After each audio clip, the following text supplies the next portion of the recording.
గతంలో ఎన్నడూ లేని విధంగా రాష్ట్రంలోనే నెల్లూరు జిల్లా రాజకీయాలు చాలా హుందాతనంగా ఉండేవి. అధికారంలో వస్తుంటారు, అధికారంలో ఉన్న వాళ్ళు ప్రతిపక్షంలో మళ్ళీ అధికారం కోల్పోతుంటారు. కానీ రాజకీయాలు చాలా హుందాతనంగా, నెల్లూరు అంటేనే హుందాతనమైన రాజకీయాలకు ప్రతీకగా రాష్ట్రంలో చెప్పుకునేవాళ్ళు. గత 7-8 రోజులుగా మన జిల్లా రాజకీయాలు చూస్తుంటే ఏ రకంగా టార్గెట్ పెట్టి, అక్రమైన కేసులు పెట్టి, నిరాధారంగా ఏ ఆధారం లేకుండా నిరాధారంగా కేసులు పెట్టి ఏ రకంగా వేధించాలి, ఇంకొకరు మళ్ళీ టార్గెట్ చేసిన వాళ్ళని చూసి భయక్రాంతులైపోయి ఎవరు కూడా ముందుకు రాకూడదు, ప్రభుత్వాన్ని విమర్శించకూడదు అనే దృక్పథంతో ఇంత ధమరకాండ చేయడం అనేది కరెక్ట్ కాదు.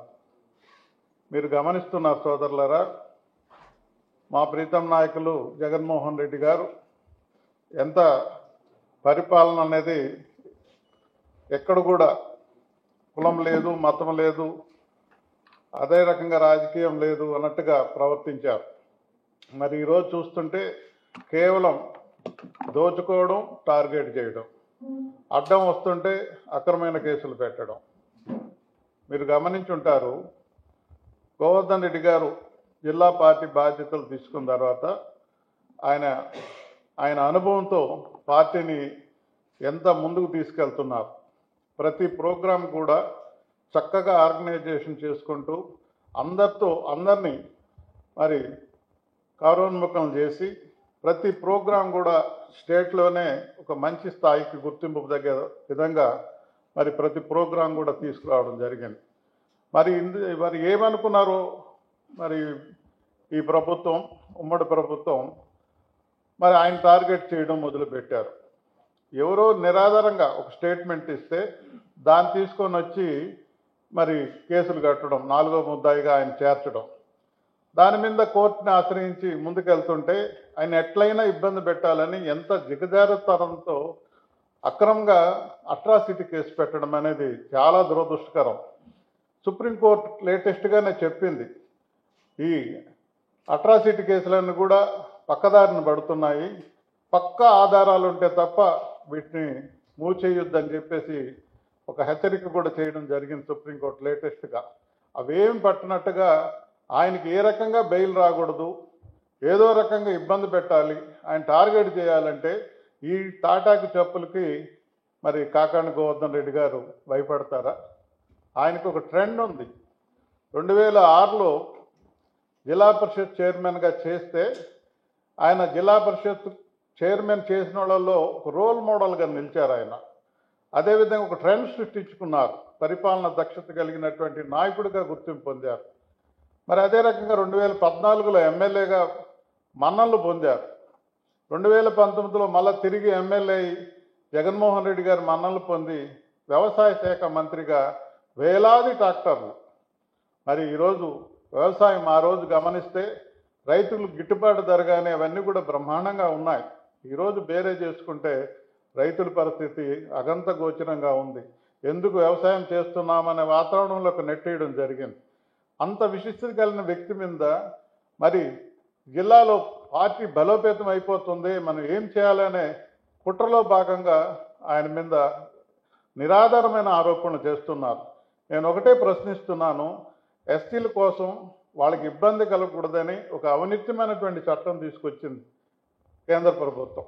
అట్రాసిటీ యాక్ట్ని ఇంత దుర్యోగంగా చేయడం అనేది నిజంగా జిల్లాలోని ఎస్టీలందరూ కూడా చాలా బాధపడుతున్నారు. న్యాయబద్ధంగా జరగాల్సినటువంటి అట్రాసిటీ కేసుని రాజకీయ దురుద్దేశంతో, వక్రమైన ఆలోచనలతో, మరి నేరపూరితమైన ఆలోచనతో ఈ రకమైన వాతావరణం సృష్టించడం కరెక్ట్ కాదు. ఈ రకమైన వాతావరణం సృష్టిస్తుంటే మీరు కోలుకోలేని చాలా మూల్యం చెల్లించుకోవాల్సి వస్తుంది భవిష్యత్తులో. గతంలో కూడా మరి గోవర్ధన్ రెడ్డి గారి నాయకత్వంలో 10కి 10 సీట్లు రావడం జరిగింది.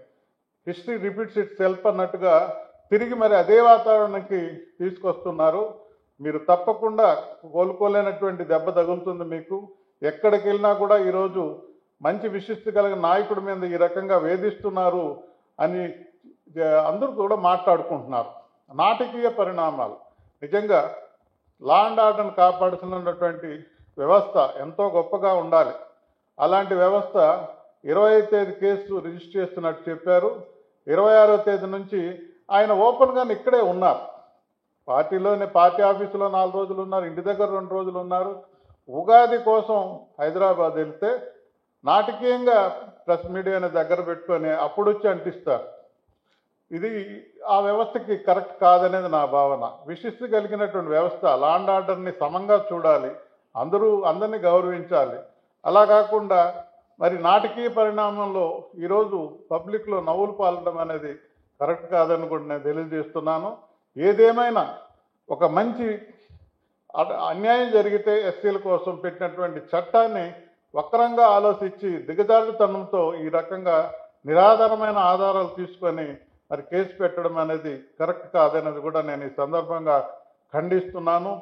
మరి అదే రకంగా ముఖ్యంగా ఎస్సీలందరూ కూడా చాలా బాధపడుతున్నారు. ఈ రకంగా మనం జనాల్లో నానడం ఇది కరెక్ట్ కాదనే భావన అందరిలో కూడా ఉందని కూడా నేను తెలియజేసుకుంటూ, ఒక అవినీతి కలిగినట్టు వ్యక్తిని తనకంటూ ఒక ట్రెండ్ సృష్టించుకొని రాజకీయాల్లో ఎంతోమందికి ఆదర్శం, యువ నాయకులకంతా ఆదర్శం, ఎంతో మంచి అవగాహనతో జిల్లా మొత్తం మీద అవగాహనతో పార్టీని ముందుకు తీసుకెళ్తున్న వ్యక్తిని టార్గెట్ చేయడం కరెక్ట్ కాదని కూడా ఈ సందర్భంగా తెలియజేసుకుంటూ, దీని మీద ఇదే రకంగా కొనసాగితే భవిష్యత్తులో తీవ్రమైన పరిణామాలు ఉంటాయని కూడా మేము తెలియజేస్తూ, మీ ద్వారా ఇంకేదైనా మీరు ప్రశ్నిస్తే దానికి జవాబు చెప్పేదానికి సిద్ధంగా ఉన్నాం. మరిన్ని వీడియోస్ కోసం ఛానల్ ని సబ్స్క్రైబ్ చేయండి. లేటెస్ట్ అప్డేట్స్ కోసం వాట్సాప్ ఛానల్ ని ఫాలో అవ్వండి. ఆ లింక్ డిస్క్రిప్షన్ లో ఉంది.